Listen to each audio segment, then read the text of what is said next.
और बहुत से लोग तो होते हैं तो यही कह देते हैं मैं क्या करूँ, जब अल्लाह के हुक्म के बगैर पत्ता नहीं हिलता तो मैं चोरी भी कर रहा हूँ तो अल्लाह के हुक्म से कर रहा हूँ, नमाज नहीं पढ़ रहा हूँ तो वो भी अल्लाह के हुक्म से नहीं पढ़ रहा हूँ। अल्लाह चाहता तो हमें नमाज पढ़वा देता, अल्लाह खुद चाह रहा है कि ना पढ़े, अल्लाह खुद चाह रहा हम चोरी करें, नहीं पहुँच पाओगे वहाँ तक। इसीलिए मैंने ये मिसाल दी महमूद और अयास की। जब मामूली बादशाह खुश हो रहा है अयास के इस जुमले से, जबकि उसने हुक्म दिया है, लेकिन फिर भी जब उसका नाम नहीं आया तो खुश हो रहा है कि देखो इसने गलत काम की निस्बत मेरी तरफ नहीं की, जबकि हुक्म मैंने दिया। अल्लाह कितना खुश होगा जब बंदा अल्लाह से ये कहेगा कि अल्लाह मैंने शराब पी, जुआ खेला, मुझे शैतान ने बहका दिया, अल्लाह तो मुझे हिदायत दे, तो अल्लाह को भी खुशी होती है। ये चीज समझने की है। और अब आइए, इबादत होती है दिल की गहराई से, इबादत होती है इखलास से। आप कोई भी काम करेंगे उसमें आपकी नीयत देखी जाएगी, नीयत। इन्नमल अमालु बिन्नियात, अच्छे सालेह अमाल का दारोमदार नीयत पर है। नमाज पढ़ रहे हैं, अब सुनिए, अब इबादत आ गई है, अब आइए इबादत पर। अब इबादत में भी देखिए, ये इबादत बंदगी जो आप कर रहे हैं ये क्या है। आज कौन सा दिन है? शनिचर, मान लो आज जुमा है, अरे मान लो आज जुमा है, मस्जिद भर गई है। शनिचर को मस्जिद खाली थी, इतवार को और कम लोग हो गए थे। वो दिनों के हिसाब से होता है। शनिचर को तो जुमे के दिन असर में कुछ ज़्यादा लोग हो जाएंगे, मगरिब में भी पाक रहते हैं ना, नहाए धोए रहते हैं, तो मस्जिद की नमाजियों की तादाद बढ़ जाती है। अब जैसी सैटरडे लगा 8-10 कम हो गए, क्यों? अब वो पाक ही नहीं रहे। और मंगल बुध होते होते बिल्कुल मस्जिद में एक सफ़ भी नहीं रहती है, 5-6 आदमी। कभी किसी मस्जिद का तो हाल ये है कि मौज़िन अजान देता, मौज़िन नमाज़ पढ़ देता। जरजीत साहब आपके गांव में आए जुमा पढ़ाने के लिए, देखा मस्जिद भरी पड़ी है, तिल रखने की जगह नहीं। शनिचर को मस्जिद खाली थी, इतवार को खाली थी, पीर सोम को खाली थी, मंगल को खाली थी, बुध को नहीं आए। जुमेरात के दिन भी हमने हटिया की बाजार का, मस्जिद में नहीं दिखाई दिए। जुमे में पहली सफ में बैठे हैं, पहली सफ में 11 बजे आके बैठ गए। सऊदी अरब का रुमाल भी डाल लिया, जन्नतुल फिरदौस भी लगा ली, आगे बैठे हैं।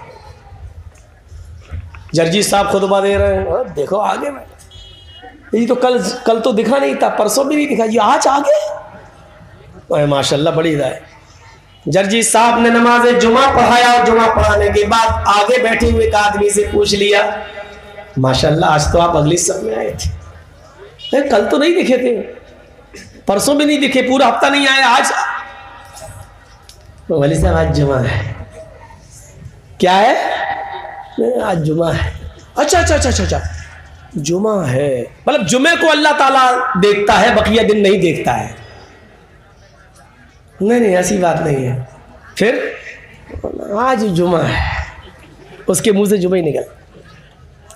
अच्छा, मतलब यह है कि जुमे के दिन नमाज पढ़ के इतना सवाब मिल जाता है कि फिर पूरे हफ्ते ना हो तो चलेगा, पूरे हफ्ते का कवर हो जाता है। अरे नहीं मौलाना, ऐसी बात नहीं, पढ़ना तो और भी दिन चाहिए। क्यों नहीं पढ़े थे? तो आज क्यों आ गए हो? आज जुमा है। अरे वही तो मैं पूछना चाह रहा हूं, आज जुमा है तो आज क्यों आए हो? इसका मतलब अल्लाह ताला सिर्फ जुमे ही को देखता है, बकिया दिन नऊजुबिल्लाह अंधा हो जाता है क्या? अरे नहीं मौलाना, कैसी बात करें, आज नहाए धोए हैं, आज चले, क्यों? आज बहुत अच्छा दिन था। ओ, बकिया दिन खराब है। नहीं यार मौलाना, नहीं यार, मुझे समझाओ यार, मेरी समझ में नहीं आ रहा, आज क्यों आए हो? जुमा है तो क्या मतलब है? मतलब जुमे ही के दिन अल्लाह ताला सवाब देता, बकिया दिन अगर आओगे तो गुनाह पड़ेगा? नहीं, ऐसी बात नहीं। फिर मुझे बताओ क्या बात है? अल्लाह ताला क्या सिर्फ ये कहता है जुमे शनिचर को नहीं रोज पढ़ना चाहिए? फिर क्या बात? अरे मौलाना साहब, अगर जुमे के दिन भी अब आ रहा है सही बात पर, अरे मौलाना नहीं आना चाहिए तो जुमे के दिन? अरे नहीं यार, जुमे के दिन नमाज नहीं पढ़ेंगे तो गांव वाले कहेंगे बड़ा कमीना, देखो जुमे तक की नमाज नहीं पढ़ता है। अरे तो इतनी देर से हमें क्यों पागल बना रहे हो, जुमा है जुमा है जुमा। ये कहो ना कि मोहल्ले वालों के डर से और गांव वालों के डर से आया हो, ताकि वो ये ना कहे तुमने दिमाग खराब करके रख दिया, मेरा जुमा है जुमा। ही तो मैं कहूं कि जुमा है जुमा क्या मतलब, ये कहो ना कि जुमे की दिन भी अगर हम नमाज नहीं पढ़ेंगे तो गांव वाले कहेंगे बहुत बड़ा कमीना। तो आपने अल्लाह के लिए कहां जुमा पढ़ा, आपने तो गांव वालों के डर से और गांव वालों के ये न कहने की वजह से आपने नमाज पढ़ी। ये आपका जुमा बेकार, ये इबादत बेकार, क्योंकि आपने गांव वालों के डर से पढ़ी। अब जुमा भी बेकार गया आपका। हफ्ते में एक दिन की नमाज पढ़ रहे हैं वो भी बेकार, वो भी गांव वालों के डर से। मन सल्ला युराई फक़द अशरक, जिसने लोगों को दिखाने के लिए नमाज पढ़ी उसने शिर्क किया। हदीस है साफ। ये जुमा भी मेरे लिए शिर्क हो जाएगा, क्योंकि हमने अल्लाह के लिए नहीं गांव वालों के लिए पढ़ा है। हमने जो रुकू किया वो अल्लाह के लिए नहीं गांव वालों के लिए किया। जो सजदा कर रहे हैं वो अल्लाह के सामने नहीं गांव वालों के सामने कर रहे हैं। ये जुमा भी शिर्क हो जाएगा। इबादत को समझने की कोशिश करो, इबादत है क्या चीज। हफ्ते में एक दिन हम नमाज पढ़ने जा रहे हैं जुमे की, वो भी वो गांव वालों के डर से जा रहे हैं। ये है नियत। हम ना तो इबादत सही कर रहे हैं, ना अल्लाह के बंदे ही सही से बने हुए हैं, ना हम उसको माबूदी सही तरीके से जान रहे हैं, ना हम अब्द ही ठीक है, ना आबिद ही ठीक है, ना इबादत ही हमारी ठीक है, ना हम अपने माबूद का हक भी पूरी तरीके से अदा कर रहे हैं। है क्या हमारे पास? हम इबादत से आज हट नहीं रहे, सिर्फ इबादत पर हमारी तकलीफ हो रही है। मुझे बताइए तो कहां है ये हमारे पास? अब इबादत भी है तो कैसी है? अल्लाह अकबर। सामने घड़ी भी लगी हुई है,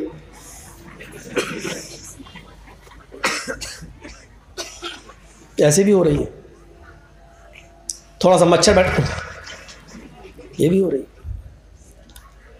ताबईन के वाक़यात पढ़िए, तज़किरतुल हुफ़्फ़ाज़ पढ़िए अल्लामा शमसुद्दीन ज़हाबी की, जिनके पैर खराब हो जाते थे और डॉक्टर कहता था हकीम कि तुम्हारा पैर काटा जाएगा।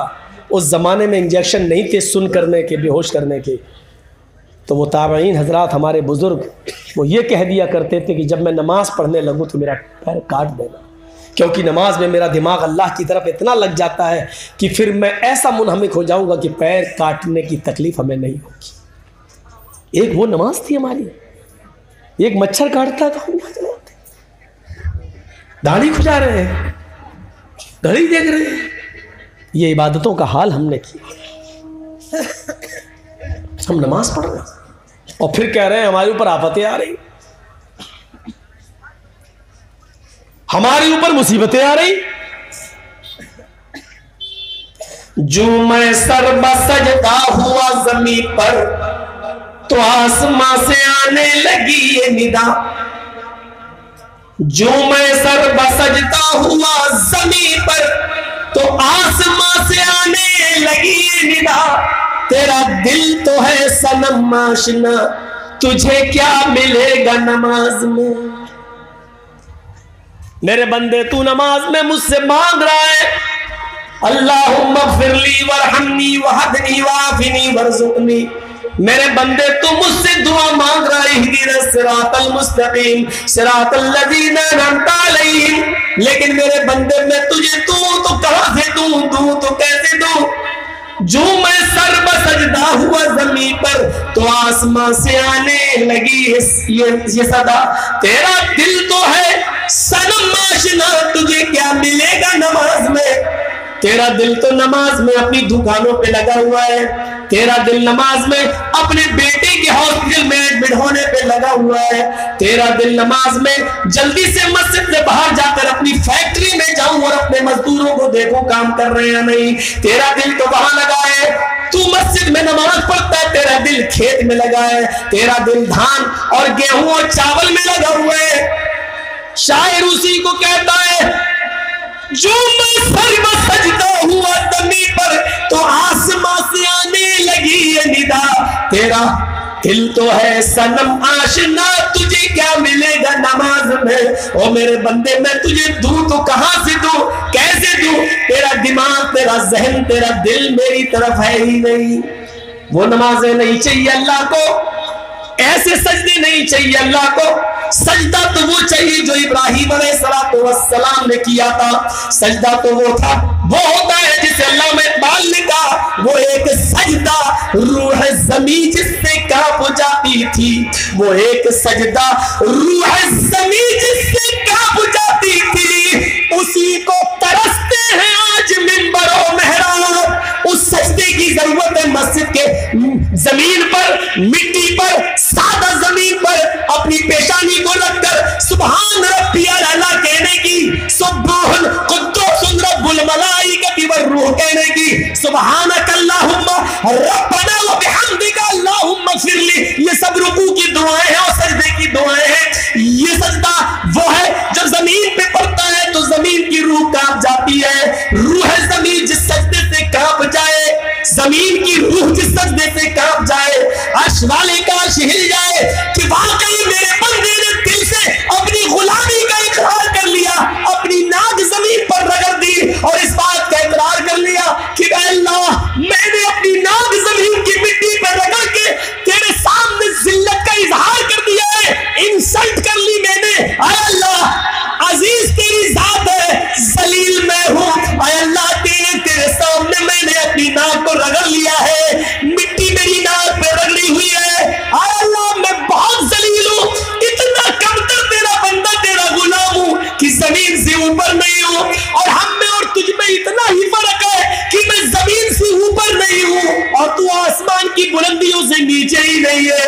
अल्लाह मेरा तेरा कोई मुकाबला ही नहीं है, मैं जमीन की पस्तियों में हूं और तू आसमान की बुलंदियों में।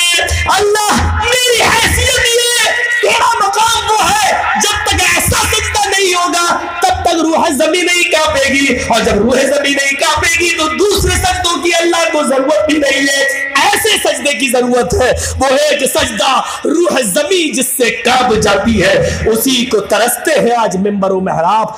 उस सजदे की जरूरत है, ये चोरों वाले सजदे की नहीं। सुभान रब्बिल आला, सुभान रब्बिल आला, सुभान रब्बिल अल्लाह अकबर, अल्लाह अकबर।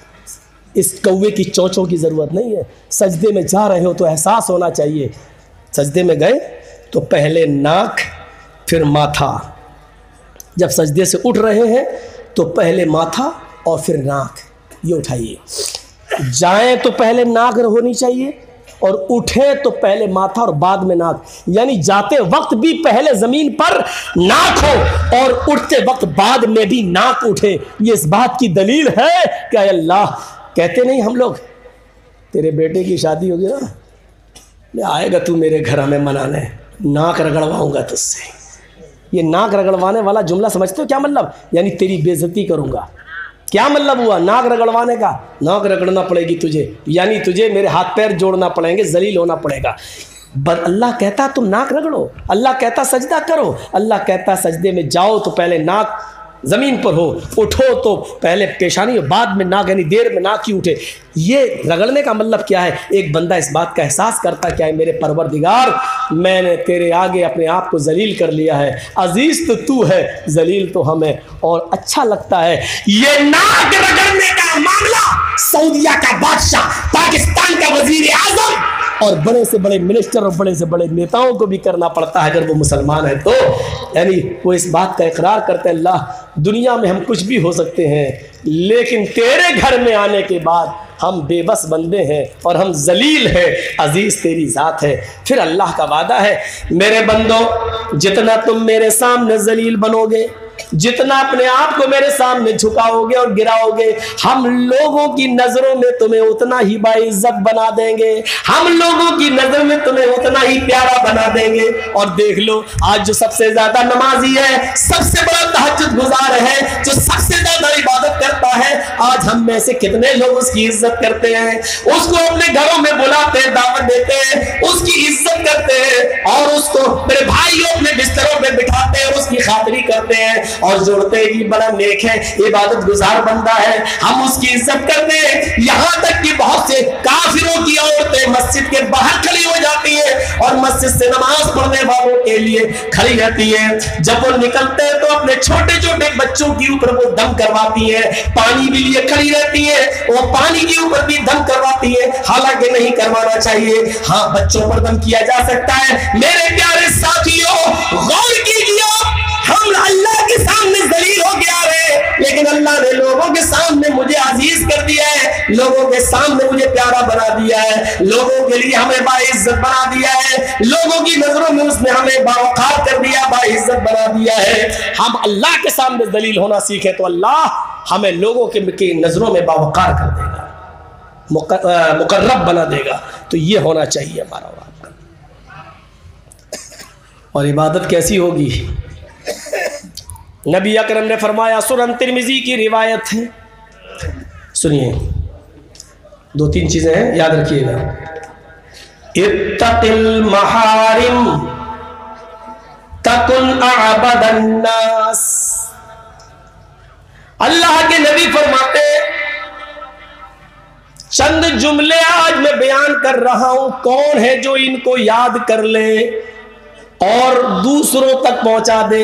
अबू हुरैरा कहते हैं, अल्लाह के रसूल, आप मुझे बताइए कि वो जुमले क्या है, मैं उनको याद करके दूसरों तक पहुंचा दूंगा। अल्लाह के नबी ने कहा, बहुत अच्छा, सुनिए है अबू हुरैरा, पहली चीज लोगों में बता दो, इत्तक़िल महारिम तकुन अअबदन नास। हराम चीजों से बच जाओ। इत्तक़िल महारिम, हराम कामों से बचो, हराम चीजों से बचो। तकुन अअबदन नास, तो तुम सबसे बड़े इबादत गुजार बन जाओगे। अब दौर इबादत से हटकर बात नहीं हो रही है। तकुन अअबदन नास, जितनी तुम हराम चीजों से बचोगे उतना ही बड़े तुम इबादत गुजार बन जाओगे। पता ये चला, इबादत गुजार बनने के लिए हराम कामों को और हराम चीज़ों को छोड़ना ज़रूरी है। हम हराम रोज़ी भी खाएं और नमाज भी पढ़ें तो कबूल नहीं है। हाँ, सूद और ब्याज भी खाओ और नमाज भी पढ़ो, नहीं होगी। रिश्वत लो और नमाज भी पढ़ो, नहीं होगी। आप कोई तो काम करते ही होंगे। मान लीजिए मोबाइल संभाल रहे हैं, आपका मोबाइल, मैं जर्जी साहब मोबाइल लेके पहुंचे आप दुकान पे, अच्छा ठीक है, देखो क्या खराबी है, आप जानते हैं 100 रुपये में ठीक हो सकता है, सही है, लेकिन आप उसको कह रहे हैं साहब इसकी ये ख़राब हो गई, इसकी ये ख़राब हो गई, 800 रुपये लगेंगे। टूटते टूटते मामला बनते बनाते 500 रुपये पे आके ठहर गया। लेकिन आपको मालूम है कि इसमें 100 ही रुपये की लागत लगना है, फिर भी 800 से 500 रुपये आ गए, तय हो गई, हम चले गए। आपने कहा बातचीत तो हुई, लेकिन आपने उसको ये कहा था कि इसमें ये खराब है, ये खराब है, ये खराब है, 800 लगेंगे, फिर 500 पे मामला ठहर गया। अब आपने उससे 500 रुपये ले लिए, ये भी आपके लिए हराम है। आप उसको साफ कहते 100 रुपए की चीज इसमें डलेगी, मैं अपनी मेहनत 50 रुपए लूंगा, 150 रुपए का आपका लागत है, 100 रुपए की चीज पड़ेगी, मेरी मेहनत 100 रुपए की, 200 रुपए लूंगा, 100 रुपए की चीज पड़ेगी, 200 रुपए मेरी मेहनत, हम 300 लेंगे। आप ये भी कह सकते हैं कि 100 रुपए की चीज पड़ेगी, मेरी मेहनत 900 रुपए, हम 1000 रुपए लेंगे। अगर आप साफ क्लियर करके कहेंगे तब आपके लिए जायज होगा, वरना नहीं। आपने कह दिया ये चीज पढ़ने में 800 रुपए खर्च हो जाएंगे, ये डलेंगे, यहाँ से लेके आना पड़ेगा, मालदा जाना पड़ेगा, कल कहाँ जाना पड़ेगा, आप बोल दे कुछ भी है? आपके यहाँ जो बड़ा बाजार है किशनगंज जाना पड़ेगा, सिलीगुड़ी जाना पड़ेगा, आप कुछ भी बोल सकते हैं उसको, लेकिन साफ साफ कहिए कि इतना है, इतनी मेरी मेहनत है, इतना पैसा लूंगा, कराना कराओ, नहीं तो कहीं और जाओ। ये एक आदमी घोड़ा बेच रहा था और काजी शुरै घोड़ा खरीद रहे थे। उन्होंने पूछा घोड़ा कितने का है? इन्होंने कहा, घोड़ा बेचने वाले ने 300 दिरहम का। उन्होंने कहा ठीक है लाओ। घोड़े पे बैठ गए, ने चला के देखा, अरे सुनो तुम बहुत सस्ता घोड़ा नहीं दे रहे हो, ये घोड़ा तो बहुत अच्छा घोड़ा है, मैंने चल के देख लिया है। नहीं नहीं नहीं, ये घोड़ा 300 का नहीं है, 400 के लायक है। उसने कहा भाई मेरी तरफ से कीमत 300 दिरहम है, आपको अगर लगता है कि 400 का है तो आप जानिए, मैं 300 से ज़्यादा नहीं मांग रहा हूँ, आगे आपकी मर्जी। 400 दिरहम दे दिए, फिर बैठे घोड़ा, फिर और आगे बढ़े, थोड़ा सा देखा, फिर आए लौट गए, सुनो तुम्हारा घोड़ा 400 के लायक भी नहीं, बहुत ही अच्छा है, ये 500 दिरहम के लायक है, 100 और दे। उन्होंने वो कहा मेरी कीमत वही है 300 का। अच्छा, लेकिन आप अगर ज़्यादा देना चाहें तो आपकी मर्जी, 500 दे दी। वो बार बार घोड़े पे बैठते गए, बार बार बढ़ाते गए, और ये मामला बढ़ते बढ़ते 800 दिरहम तक पहुंच गया। 800 दिरहम में तय हुआ, फिर वो घोड़ा लेके चले गए। 2 दिन के बाद पता ये चला कि वो आदमी बहुत ही मजबूरी में घोड़ा बेच रहा था, इसलिए उसने मजबूरी में 300 रुपये ही में बिक जाए, मेरा काम बन जाए। ये 2 दिन के बाद पता चला काजी शुरैह को। काजी शुरैह ने 2 रकात नफिल नमाज पढ़ के अल्लाह से दुआ कि अल्लाह मैंने किसी की मजबूरी का फ़ायदा नहीं उठाया, मुझे लगा उसका घोड़ा 300 से ज़्यादा का था तो मैंने 800 दिरहम दे दिए। अल्लाह, आज मुझे पता चला है कि उसकी कीमत वो मजबूरी में बेच रहा था। देख रहे हैं, मजबूरी का किसी का फ़ायदा मत उठाओ। इसकी बेटी की शादी होने वाली है, ये ज़मीन तो बेचेगा ही। आज 10 लाख की दे रहा है, रुको 8 की देगा। बेटी की शादी होने वाली है, अरे बेटी की शादी होने वाली है तो 10 की चीज़ तुम 11 में भी ले सकते थे यार। 1 लाख रुपया ये सोच के और बढ़ा सकते थे कि चलो उसकी बेटी का घर बस जाएगा, शादी कर देगा। लेकिन आपने उस लड़की के हाथ पीले होने के बजाय पहले ही ये सोच लिया कि 10 लाख की चीज हमें 8 लाख में मिल जाए, और भी कम में मिल सकती है, इंतजार करो। ये आज हमारा ईमान है। शर्म करो, हम अपने आप को मुसलमान समझते हैं और कहलाते हैं और कहते हैं, ये हमारा हाल है। हम कहाँ हैं, किस जगह पे खड़े हैं हम? अल मुस्लिम मन सलिम अल मुस्लिमून मिन लिसानी व यदी। मुसलमान तो वो है कि जिसकी जबान से और हाथ से दूसरे मुसलमान को तकलीफ ना हो। हमारी जबान से भी तकलीफ पहुंचती है, हमारे हाथ से भी तकलीफ पहुंच रही है, और हम मुसलमान हैं। वो देखो कलेजा कितना बड़ा। वो लड़की जो साबरमती नदी के ऊपर खड़ी है अहमदाबाद में और कह रही है अपने पति से कि मैं खुदकुशी करने जा रही हूँ, और वो कह रहा है कि तुझे मरना हो तो मर, मरते वक्त वीडियो बना के और भेज देना। कलेजा देखो।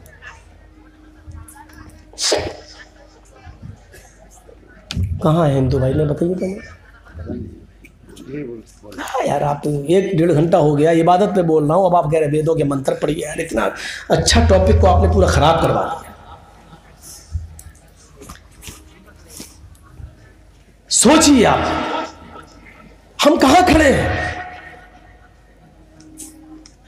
किसी को तकलीफ नहीं पहुंचनी चाहिए, न जबान से न हाथ से। ये इस्लाम है। नीयतें हमारी कहां हो, क्या हो गई है? अभी भी हमने इबादत के बारे में बताया। ये नीयत हमारी, जुमे के दिन भी हम नमाज पढ़ने जा रहे हैं तो ये हाल है मेरा, नमाज पढ़ रहे हैं तो ये हाल है मेरा। पैर काट दिए जाते थे, पैर। इमाम शौकानी के बारे में आता है कि वो सजदे में जब जाते थे तो इतना रोते थे, अज़ाबे कब्र, अज़ाबे जहन्नम से डर से इतना रोते थे कि सजदे में आंखों के आंसुओं से जमीन में गड्ढे पड़ जाते थे, और उन गड्ढों में आंखों से गिरने वाले आंसू उस गड्ढे में भर जाते थे। ये इमाम शौकानी का हाल था। जरा गौर करें, हमारी नमाजों का हाल क्या है? हम तो हंसते हुए जाते हैं, नमाज पढ़े हुए निकल गए, और रमजान का महीना भी आ रहा, तो देखिएगा क्या हाल होगा। जैसे ही रोजा खोलेंगे, मस्जिद में नमाज पढ़ने जाएंगे, इमाम साहब ने अगर लंबी किरत कर दी तो गुस्सा आएगा। पढ़ दिया अगर अलिफ लाम मीम ज़ालिकल किताब, कमीना इतनी लंबी सूरत लेके बैठ गया क्यों? दिन भर तो इफ्तार किए बैठे, अब लॉक लगी हुई है बीड़ी की, इफ्तार के फौरन बाद पीने को मिली नहीं है। अब मस्जिद के बाहर निकलेंगे, सब सूरह दुखान की तिलावत होगी, धुआं मुंह से निकलेगा। तो अब उन्होंने लंबी किरत कर दी, तो ये कमीना ये इन्ना तेना नहीं पढ़ सकता था, कुल वल्लाह नहीं पढ़ सकता था। और इमाम साहब ने जैसी नमाज पढ़ा कि सलाम फेरा, हाँ बहुत बड़े मौलाना हो मालूम है, इतनी लंबी लंबी किरत करते हो, खा के आ रहा था मुंह से निकल रहा था बाहर, इतना लंबा सजदा, बाहर आए जो रोजा आया था यही चीज छुड़ाने के लिए दिन भर छोड़ने की कोशिश की और कामयाब हुआ, लेकिन इफ्तार के बाद नहीं छोड़ सका। क्या फायदा हुआ फिर रोजा रखने से? क्या? ये हमारी इबादतों का हाल है। नियत अच्छी और बुरी दोनों तरीके की होती है, लेकिन कभी कभी ऐसा होता है, एक बात सुन लीजिए, इबादत का दारो मदार भी नियत पर है। कभी कभी ऐसा होता है कि कोई काम आप गलत कर रहे हैं और करते जा रहे हैं, लेकिन आपकी नीयत गलत करने की नहीं थी और आप धोखे से करते चले जा रहे हैं, तो आपको सवाब मिलेगा इस पर। बुखारी शरीफ के अंदर एक वाक़या आया है, सुनिए, बड़ा दिलचस्प वाक़या है। एक आदमी ने अपने सदक़े के माल के 3 हिस्से किए, उसको तीनों हिस्सा सदका करना था। उसने सोचा कि आज कर देंगे, कल कर देंगे, परसों कर देंगे। अपना सदका 3 हिस्सों में बांटा, 3 हिस्से में, और कहा कि हम 3 रात में। और अल्लाह के नबी ने फरमाया कि सदका इस तरीके से करो कि दाहिने हाथ से दो तो बाएं हाथ को उसकी खबर ना हो। तो उसने सोचा कि तन्हाई में अकेले में देंगे ताकि किसी को पता ना चले। तो इसके लिए उसने रात का वक्त मुतय्यन किया कि आधी रात के बाद हम निकलेंगे ताकि किसी को पता ना चले और किसी गरीब आदमी की मदद करेंगे। देखो नीयत कितनी अच्छी थी। आधी रात के बाद ये निकला एक पोडरी लेकर, और गरीब और मजबूर आदमी देख रहा है। एक आदमी पे नजर पड़ गई। अच्छा, पूछा है भाई इतनी रात में कहाँ जा रहे हो? इसने कहा तुम्हें मतलब, तुम्हें क्या मतलब? इसने कहा भाई इतनी रात में कोई आदमी जो निकलता है वो मजबूरी होता है। आपका हाल ये बता रहा है कि आप कोई मजबूरी इंसान है। इस आदमी ने कहा कि हाँ बिल्कुल, जब तुम इतना जानते हो तो ये भी जानते हो कि मजबूर है, और मजबूर है तो फिर है, तो आप पूछ क्यों रहे हो? कहा नहीं, मेरे पास कुछ सदक़े का माल है, मैं किसी गरीब आदमी की मदद करना चाहता था, मजबूर आदमी की, इसलिए मैं ये थैली लेके निकला हूँ। उसने कहा अच्छा ठीक है, अगर आप करना चाहें तो कर दें, वाकई मेरे साथ मजबूरी है। तो उसने उठा के दे दिया। घर आया, बड़ा खुश था कि मैंने किसी मजबूर और बेबस आदमी की मदद कर दी। तहज्जुद की नमाज पढ़ता है, थोड़ी देर बिस्तर पे लेटता है, फजर की अज़ान की आवाज आती है, मस्जिद में नमाज पढ़ता है, नमाज पढ़ के आता है अपने घर, फिर कुरान की तिलावत करता है। सूरज निकल आता है। फजर के बाद इन लोगों की सोने की आदत नहीं थी, ये बाहर निकल गए कि चले कुछ कारोबार करें। बाजार में पहुंचता है ये आदमी तो क्या शोर सुनता है। बाजार में पहुंचता, बुखारी शरीफ की हदीस के अल्फाज है, बाजार में पहुंचता है तो शोर सुनता है। लोग इसको बताने लगे, अरे तुम्हें मालूम है आज की रात क्या हुआ? कहा नहीं। कहा अल्लाह का कोई नेक बंदा बेचारा आधी रात के बाद अपने घर से निकला, उसके हाथ में सदके की कोई थैली थी, वो किसी गरीब आदमी की मदद करना चाहता था, किसी मजबूर आदमी की मदद करना चाहता था, लेकिन धोखा खा गया बेचारा। वो अपनी गठरी, वो अपनी पोडरी बजाय किसी गरीब इंसान को, मजबूर को देने के बजाय एक बहुत बड़े अमीर आदमी को दे दिया। वो तो बहुत पैसे वाला आदमी था। इसने कहा अच्छा, ये बताया भी नहीं कि वो मैं था, पोल खुल जाएगी, मैं तो क्यों अपनी नेकी बताऊं। ये घर आया, आकर दुआ करता है कि इलाहुल आलमीन, आए मेरे परवरदिगार, आए मेरे रब, तू अच्छी तरीके से जानता है कि मेरी नीयत गरीब की मदद करने की थी। मेरी नीयत थी कि मैं किसी गरीब की मदद करूं, लेकिन मैं तो गरीबी की मदद करने के लिए निकला था, लेकिन अब धोखे से किसी अमीर को दे गया, जो गुनाह का काम है, क्योंकि सदका अमीर को जायज ही नहीं है। धोखे से मैं दे गया तो इसमें मेरी गिरफ्त न करना है अल्लाह, ये मेरी नीयत नहीं थी। चलिए आज दूसरी पोडरी दूंगा, अल्लाह आज मेरी मदद करना। दूसरे दिन आधी रात के बाद फिर निकलता है कि किसी गरीब की मदद करूं, कोशिश कर रहा है कि किसी गरीब को ढूंढूं। 1 किलोमीटर 2 किलोमीटर दूर चला जाता है, एक आदमी नजर आता है। इसने देखा, पूछा तुम कौन? उसने कहा भाई रात में कौन निकलता है? कहा क्या बात है, कुछ मजबूर नजर आ रहे हो? उसने कहा जी हाँ मैं मजबूर हूं। कहा क्या मजबूरी है? कहा मजबूरी क्या है, मेरे बच्चे भूखे तरसते हैं खाने पीने के लिए, मैं रात के तारीकी में निकल रहा हूं, शायद कोई मुझे काम मिल जाए, मजदूरी मिल जाए, मेहनत मिल जाए, या अल्लाह का कोई बंदा मिल जाए जो मेरी मदद कर दे। इसने चुपके से उसके हाथ में थैली दे दी, लो किसी को बताना नहीं, जाओ जाओ। ये चला गया, घर आया, आज खुश था, आज तो यकीनन मैंने किसी गरीब की मदद की है, और वो इसलिए की है क्योंकि उसके बच्चे भूखे थे और वो रात में अपने बच्चों की भूख के लिए कुछ रोजी रोटी की तलाश में निकला था। फजर की नमाज पढ़ता है, मस्जिद जाता है, नमाज पढ़ के फिर घर आता है, कुरान पढ़ता है, सूरज निकलने के बाद बाहर जाता है, बाजार से गुजरता है, फिर शोर है। कुछ लोगों ने इसको बताया, आज कुछ सुना? का नहीं। अल्लाह का नेक बंदा आज भी आधी रात के बाद घर से निकला, अल्लाह के किसी गरीब बंदे को वो अपने सदका खैरात देना चाहता था, लेकिन वो आज भी धोखा खा गया है। आज क्या हुआ? अरे वो तो आज किसी चोर को मदद कर दी। वो रात में जो आदमी निकला था वो रोजी रोटी की तलाश में नहीं, वो अंधेरे का फायदा उठाकर चोरी करने निकला था। और वो तो मुजरिम था, वो तो चोर ही था, उसका तो काम ही था रात में निकलकर चोरी करने का। अल्लाह का ये नेक बंदा बेचारा आज एक चोर को सदका और खैरात कर गया। घर आया, कहता अल्लाह ये क्या हुआ, मेरी नीयत तो चोर की मदद करने की नहीं थी। तेरे नबी का फरमान है चुपके से दो, दाएं हाथ से दो कि बाएं हाथ को भी खबर ना हो। मैं तो इसलिए चुपके से निकलता हूं किसी को पता ना हो। हाय अल्लाह, आज भी मैं धोखा खा गया, लेकिन जानबूझकर मैंने ये काम नहीं किया। हाय अल्लाह, एक पोटरी और रह गई है माल की, मैं आज किसी गरीब की मदद करूंगा और तू मेरी मदद करना। आए मेरे परवरदिगार, आज मेरा माल किसी जायज जगह पे जाना चाहिए। तीसरी रात है, आधी रात गुजर गई, निकलता है 4-5 किलोमीटर की दूरी तय कर लेता है। क्या देखता है, दूर पर कोई बैठा हुआ है। करीब जाता है तो क्या देखता है कि एक औरत है। इसको देखकर उसने चेहरे पर ओढ़नी डाल ली। कौन हो तुम? इसने पूछा, इतनी रात में तुम कहां निकली हो? अकेली औरत, अकेली जात, और तुम यहां क्या कर रही हो?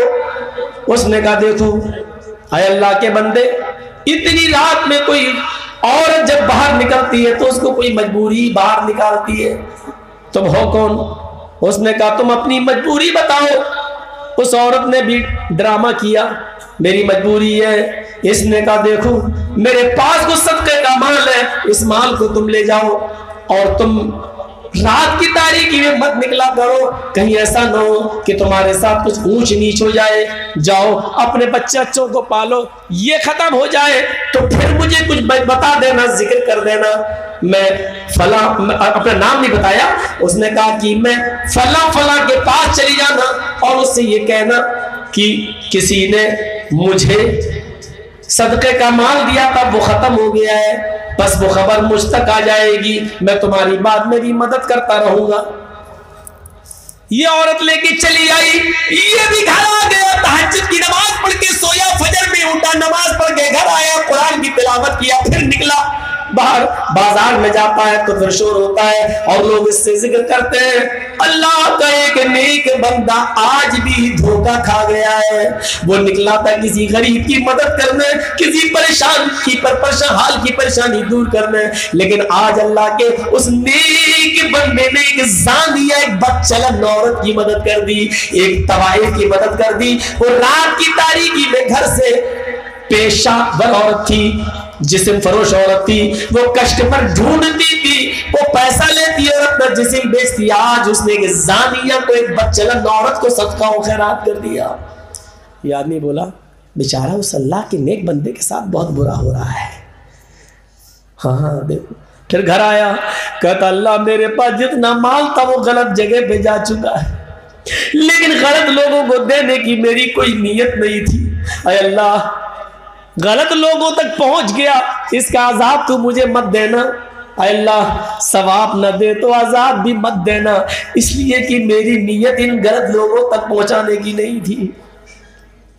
रात में सोता है, अब माली नहीं है कि सदका करे, रात में सोता है। बुखारी शरीफ की हदीस के अल्फाज है, जब ये गहरी नींद में आता है तो एक फरिश्ता इसके ख्वाब में आता है और इसको कह रहा है अय अल्लाह के नेक बंदे, तू क्यों मायूस होता है, तू क्यों परेशान होता है? तूने तो गरीब की मदद करने के लिए सदके का माल निकाला है और तूने तो गरीब समझ कर ही मदद की है।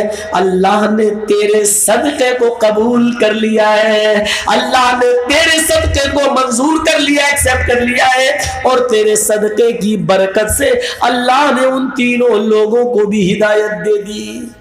उस अमीर आदमी ने तेरा दिया हुआ सदका वो जानता नहीं था मुझे दिया किसने, इसलिए तुझे वापस करना चाहता था, लेकिन फिर उसको पता ही नहीं क्योंकि तुमने उसको अपना नाम नहीं बताया था। इसलिए उसने उलमा से पूछकर उसने तेरे सदके को भी गरीबों में लुटा दिया है। उसने भी तौबा कर ली है। जिस चोर को तुमने सदका दिया था उस चोर को तुम्हारे सदके के माल से इतनी बरकत हुई कि उस चोर ने चोरी से तौबा कर ली, और जितना तुमने उसको माल दिया उसका 10 गुना माल वो राहे खुदा में खर्च कर चुका है। उसको भी मालूम नहीं था कि तुमने दिया है। वो तुम्हारा माल तुम्हें वापस करने आ रहा था, लेकिन पता ही नहीं था कि किसने दिया। तुम्हारे सदक़े की बरकत से उस औरत को भी हिदायत मिल गई। उस औरत के पास रिज़्क़ के ऐसे दरवाजे खुले कि उसने भी जिस्म बेचने से तौबा कर ली, तवाइफगिरी से तौबा कर ली, और वो अब अल्लाह की नेक बंदी बन गई। तुम्हारे सदक़े से अल्लाह ने उस औरत को भी बरकत दी है, उसको भी उसने भी तौबा कर ली, चोर ने भी तौबा कर ली, और अमीर ने भी तौबा कर ली, और अल्लाह ने तुम्हारे सदक़े को कबूल कर लिया। ये होती है अच्छी नीयत की बरकत। मेरे भाइयों, हमारी नीयत अच्छी थी, अगरचे बुरी जगह पे जा रहा पैसा दौलत, लेकिन नीयत अच्छी थी। इसलिए देखा, नीयत अच्छी हो तो, और बुरी नीयत तो काम अच्छा भी है तो बेकार हो जाता है। देखा वो हदीस, क़यामत के दिन अल्लाह ताला एक आदमी को बुलाएगा जो दुनिया में कत्ल हुआ होगा, शहीद हुआ होगा। अल्लाह उससे पूछेगा, मेरे बंदे मैंने तुझे जिंदगी दी थी, तूने क्या किया? वो कहेगा, अल्लाह मैंने अपनी जमीन छोड़ी, जायदाद छोड़ी, प्रॉपर्टी छोड़ी, बीवी छोड़े, बच्चे छोड़े, सुना फला जगह जिहाद हो रहा है, मैं जंग के लिए निकल गया, इतना लड़ा, कई काफिरों को मारा, और फिर मेरी गर्दन पे तलवार चल गई, मैं कत्ल कर दिया गया, काफिर के हाथ से मैं भी मार दिया गया, अल्लाह मैं तेरी राह में शहीद हो गया। अल्लाह कहेगा तू झूठा है, कज़ब्ता, झूठ बोलता है तू। वो कहेगा, अल्लाह मैं कैसे झूठ बोल रहा हूं? अल्लाह कहेगा, तूने जमीन छोड़ी, सच है, तूने जायदाद छोड़ी, सच है, बीवी बच्चे छोड़कर तू गया, ये भी सच है, तूने तलवार मैदान जंग में चलाई, ये भी सच है, तूने कई काफिरों को मारा, ये भी सच है, एक काफिर की तलवार तेरी गर्दन पे चली, तू कत्ल हुआ, ये भी सच है, तू लड़ा है, ये भी सच है, लेकिन मेरी राह में तू नहीं मारा गया है। तू कह रहा मैं तेरी राह में कत्ल हुआ, ये झूठ है, मेरी राह में नहीं मारा गया तू तो लड़ने के लिए घर से निकला तलवार लेकर, तो तेरे दिल में ये नीयत थी कि लोग मुझे बहुत बड़ा बहादुर कहे, लोग मुझे बहुत बड़ा जरी कहे, लोग मुझे बहुत ज्यादा तलवार चलाने वाला कहे, जंगजू कहे, तू जो चाहता था तुझे मिला, तू तो बहादुरी का तमगा चाहता था, लोग तुझे हीरो कहे, लोग तुझे बहुत बड़ा लड़ने वाला कहे, तू तेरे दिल में ये नीयत थी, तुझे मिल गई इज्जत दुनिया में, अब तू मेरे लिए लड़ा ही नहीं है, आए फरिश्तों उठाओ इसको जहन्नम में डाल दो। देखा आपने काम कितना अच्छा किया इसने, बीवी छोड़ी, बच्चे छोड़े, जमीन छोड़ी, जायदाद छोड़ा, सब कुछ छोड़ा, अल्लाह निकला, तलवार उठाई, लड़ा, कई काफिरों को मारा भी, खुद मर भी गया। देखिए काम कितना अच्छा कर रहा है, लेकिन ये सारा का सारा काम इतनी सी नीयत में बेकार हो गया। दिल में ये नीयत आ गई कि लोग मुझे बहुत बड़ा बहादुर कहे, लोग मुझे बहुत बड़ा बहादुर कहे, इतनी सी नीयत दिल में आ गई, पूरा का पूरा जिहाद बेकार, शहादत बेकार। अब याद भी बजाए, अब अगर ये नीयत नहीं आई होती, इतना सा ख्याल दिल में नहीं आता, तो बगैर हिसाब और किताब की जन्नत में जाता। खून का पहला कतरा गिरते ही अल्लाह इसके सारे गुनाह माफ कर देता। कयामत के दिन ये अपनी कब्र से उठता इस हाल में कि इसके जिस्म से खून के कतरे गिर रहे होते, और अल्लाह खून के कतरे गिरते हुए देखकर कहता, फरिश्तों इसका क्या हिसाब किताब ले, ये तो मेरी राह में पूरी जान की कुर्बानी देकर चला आया, जाओ इसको जन्नत में दाखिल कर दो। लेकिन इतनी सी नीयत आ गई, लोग मुझे बहुत बड़ा बहादुर कहे, पूरा सवाब बेकार, शहादत बेकार, और जन्नत के बजाय जहन्नम में दाखिल कर दिया जाएगा। देखा काम अच्छा लेकिन नीयत बुरी, कहाँ गया? जहन्नम में। और एक आदमी ने तो काम ही बहुत गलत कर दिया था, लेकिन नीयत बहुत अच्छी। सुना वो वाकया? अपने घर से निकला, ऊंट के ऊपर बैठा, चल रहा, जंगल से गुजरने लगा, थक गया, सोचा ऊंट को बांध दे थोड़ी देर के लिए दरख्त से और थोड़ा आराम कर ले। जंगल में पहुंचा, ऊंट की रस्सी दरख्त से बांध दी, अपना मामा उतारा, सर से जमीन पे बिछा लिया, सो गया। जैसी लेटा नींद आ गई, आंख खुली, देखा ऊंट गायब है। मेरे घर का पूरा सामान ऊंट पर, गल्ला अनाज ऊंट पर, जेवरा बीवी के जेवर ऊंट पर, सब कुछ ऊंट पे था, और ये कहाँ गया? ढूंढने लगा, इधर जाता उधर जाता, इस झाड़ी में देखता उस झाड़ी में देखता, इस पहाड़ी पे चढ़ता, पूरा जंगल देख डाला, कहीं ऊंट नहीं मिला। अल्लाह ये कहाँ गया है, कहाँ गया? फिर ढूंढते ढूंढते उसी जगह पर आ गया। उसी जगह पर आ गया जहां सोया था। फिर उसने अपना मामा उतारा, जमीन पे बिछा दिया, सोचने लगा कि थोड़ी देर सस्ता लूं, आराम कर लूं, फिर ढूंढूंगा, फिर तलाश करूंगा ऊंट को। थक गया था, पूरा जंगल ढूंढते ढूंढते ऊंट को थक गया था। थोड़ा सा लेटा, लेट गई, नींद आ गई। थोड़ी देर के बाद जब आंख खुलती है तो क्या देखता है कि मेरा ऊंट तो उसी पेड़ से बंधा हुआ है जहां से खुल के कोई ले गया था, जहां से गायब हुआ था। जब आंख खुली तो क्या देखता है कि मेरा ऊंट तो वैसे ही बंधा है और सामान भी वैसे ही लदा हुआ है। आगे बढ़ता है। अब ऐसा आदमी होता तो पहले ये देखता कि किसी का पर्स खो गया और 5 घंटे बाद पर्स मिले तो पहले पर्स दे, फिर देखता कि जो जो था उसमें है कि नहीं है। ठीक है, तो ऐसे ही इसका हाल था। ऊंट तो देख लिया है, पूरा जंगल मैंने खुद ढूंढा, मिला नहीं, और अचानक अपने आप आ गया और बंद भी गया।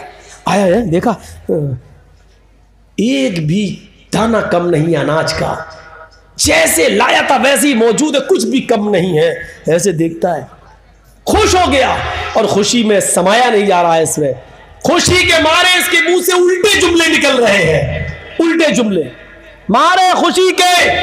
आसमान पे नजरें डालता है, कहता वाह वाह तेरी कुदरत, मैंने पूरा जंगल ढूंढ लिया, ऊंट को ऊंट नहीं मिला, और सोकर उठा तो देखा ऊंट अपने आप आ गया, सारा सामान भी मौजूद। आए अल्लाह, ऐसे देखता और आसमान पे देख रहा। बुखारी शरीफ की हदीस के ऊपर नजरें आसमान पे डाल के कहता है या अल्लाह या रब्बी, आसमान पे नजर डालता हूं, क्या कह रहा है, अल्लाहुम्मा अंता अब्दी व अना रब्बुक, आए अल्लाह मान गया तेरी कुदरत को, वाकई तू मेरा बंदा है, मैं तेरा खुदा। क्या बोला, मान गया वाकई तुझे, वाकई तू मेरा बंदा है, मैं तेरा रब। उल्टा जुमला, खुशी में समझ नहीं पा रहा क्या बोल रहा हूं। अल्लाहुम्मा अंता अब्दी, वाकई तू मेरा बंदा है, मैं तेरा रब हूं। उल्टा बोल गया। जानते हो ये कितने डेंजर जुमले हैं, अगर कोई जानबूझकर बोल दे तो इस्लाम से खारिज है वो। कितने बुरे जुमले हैं ये जुमले। फिरौन कहता था अना रब्बुकुमुल आला, मैं तुम्हारा रब हूं, लेकिन फिरौन सिर्फ इतना कहता था कि मैं तुम्हारा रब हूं, लेकिन फिरौन ने भी इतने खतरनाक जुमले नहीं बोले जो इसने बोले। फिरौन ने कभी ये नहीं कहा अल्लाह मैं तेरा भी रब हूं, वो लोगों से कहता था कि मैं तुम्हारा रब हूं, लेकिन फिरौन ने कभी अल्लाह से नहीं कहा कि मैं तेरा भी रब हूं। अल्लाह से वो यही कहता था मैं तेरा बंदा हूं, अल्लाह से नहीं कहता था मैं तेरा रब हूं, लेकिन लोगों से कहता था मैं तुम्हारा रब हूं। अल्लाह ने कहा फिरौन तेरे मरने के बाद तेरी लाश की हिफाजत मैं करूंगा, तेरी लाश को इबरत बना दूंगा लोगों के लिए। देख अपने आप को लोगों का खुदा कहलाने वाला आज किस हालत में है। दरियाए नील ने उसको उठाकर फेंक दिया, आज भी दुनिया की किसी जमीन में उसको दफन करो तो जमीन उठा के फेंक देती है, किसी समंदर में डालो तो समंदर उसकी लाश को निकाल के बाहर फेंक देता है। आज भी जमीन उसको एक्सेप्ट करने के लिए तैयार नहीं है, समंदर उसकी बॉडी को एक्सेप्ट करने के लिए तैयार नहीं है। इसने तो उससे भी खतरनाक जुमले कह दिए, अल्लाह तू मेरा बंदा मैं तेरा रब। लेकिन ये जुमले सुन के अल्लाह हंस दिया। अल्लाह के नबी कहते हैं अल्लाह को बहुत खुशी हुई, अल्लाह हंस दिया और इसको माफ कर दी, कुछ नहीं कह रहा। क्यों? क्योंकि वो जानता है कि मेरे बंदे की नीयत ये नहीं है, दिल से नहीं कह रहा। वो कहना ये चाहता था कि वाकई मान गया तुझे तेरी कुदरत, वाकई तू मेरा रब है मैं तेरा बंदा, लेकिन मारे खुशी के उसकी जबान से उल्टे जुमले निकल रहे हैं। वो दिल से नहीं कह रहा है, कहना यही चाह रहा था, लेकिन निकल गई उसके मुंह से ये कि वाकई तू मेरा बंदा है और मैं तेरा रब। ये दिल से नहीं निकले हैं, ये जबान से कह गया, खुशी में कह गया है, लेकिन इसके दिल में ये नीयत नहीं थी। आप देखिए नीयत की वजह से इसको बख्शा जा रहा है, इसको माफ किया जा रहा है। काम कितना बुरा है, हरकत कितनी गलत की, अल्लाह को अपना बंदा कह दिया और अपने आप को अल्लाह का रब कह दिया, लेकिन इसके बावजूद ये काबिले माफ है। माफी है क्यों? इसलिए कि इसने नीयत नहीं की थी अल्लाह को अपना बंदा मानने की और बच गया। तो नीयतों की इस्लाह करो मेरे भाइयों, इबादत करो तो नीयत से करो। क़यामत के दिन कौन काला कौन गोरा नहीं देखा जाएगा। इन्नल्लाह ला यंज़ुरु इला अज्सामिकुम वला इला सुवरिकुम वलाकिन यंज़ुरु इला कुलूबिकुम। क़यामत के दिन अल्लाह ताला तुम्हारी शक्लों को, तुम्हारी सूरतों को नहीं देखेगा, वला इला सुवरिकुम तुम्हारी शक्लें नहीं देखेगा, तुम्हारे जिस्म नहीं देखेगा। कितने बड़े बॉडी बिल्डर हो, ओ फिल्मी दुनिया के हिजड़ों की तरह तुम्हारी बॉडी है कि नहीं, नाम लेना जरूरी थोड़ी है। हाँ, वला इला सुवरिकुम, तुम्हारी शक्ल सूरत भी नहीं देखेगा कि तुम कितने हैंडसम हो, कितने खूबसूरत हो, कितने हसीन हो, जमील हो। अल्लाह नहीं देखेगा कयामत के दिन।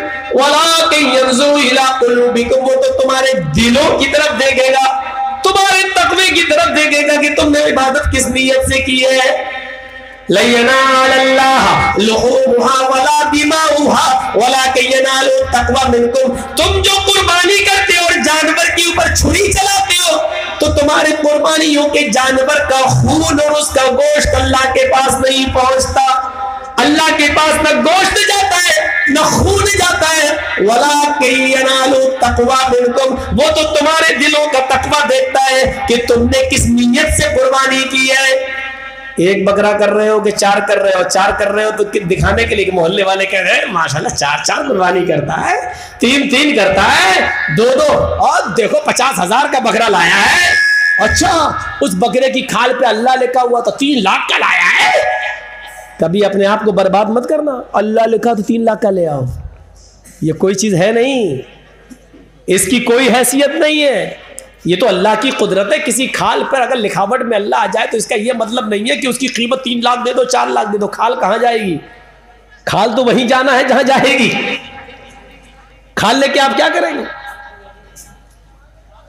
उसके बालों पे अगर लिख गया ऐसे, बाल उसके बन गए, उसमें ऐसा लिखा अल्लाह, उसकी कीमत बेचने वाला अल्लाह लिखा है, मोहम्मद लिखा, अरे उसकी शक्ल बन जाती है। बाल कुछ ऐसे बन गए, वो मीम की शक्ल ले लिया, कुछ बाल ऐसे बन गए, वो हे की शक्ल ले लिया, कुछ बाल ऐसे बन गए, फिर उसने मीम की शक्ल ले ली, कुछ बाल ऐसे कलर के हो गए, फिर उसने दाल की शक्ल। अब देख रहे हैं तो मोहम्मद लग रहा है, जबकि ये कुछ है ही नहीं। लिख जाने से उसकी कीमत नहीं बढ़ जाएगी। अगर किसी चीज के लिख जाने से उसकी खाल की कीमत और बकरे की कीमत बढ़ गई होती तो कुरान करीम आज करोड़ों नहीं अरबों रुपए में बिकता, क्योंकि वो अल्लाह के कलाम से लिखा हुआ है, अल्लाह के कलाम से भरा पड़ा है। अगर एक कुरान करीम तुम 100, 200 और 300 रुपए में लेते हो, उसकी कीमत इससे ज्यादा देने के लिए तैयार नहीं हो, तो एक बकरे को 3-3, 4-4 लाख में तुम कैसे खरीद लेते हो? तुम्हारी अकल मारी जाती है, अकल में तुम्हारे पत्थर घुस गए। अरे भैंस का गोश्त तो हम लोग खाते हैं, गोबर तुम्हारे खोपड़ियों में कैसे भरा हुआ है? 3 लाख 4 लाख का बकरा खरीद रहे हो? क्या अल्लाह लिखा है? जो क्या कहते ऐसा कर, तू बकरा हमें दे दे, खाल हम तुझे दे देंगे, चल अल्लाह वाली खाल तू ले लेना। जब कोई बेचे तो उसको यही कह देना, ऐसा करो कि हमें दे दो 20,000 का बकरा और खाल हम तुम्हें दे देंगे, अल्लाह ये खाल तुम दे देना किसी और को, जाओ खाल बेच देना 3 लाख की 4 लाख की। देखो कितनी जल्दी भागेगा, वो भी जानता है, वो भी जानता है। तो ये चीज थी। एक और हदीस सुना दूं आपको।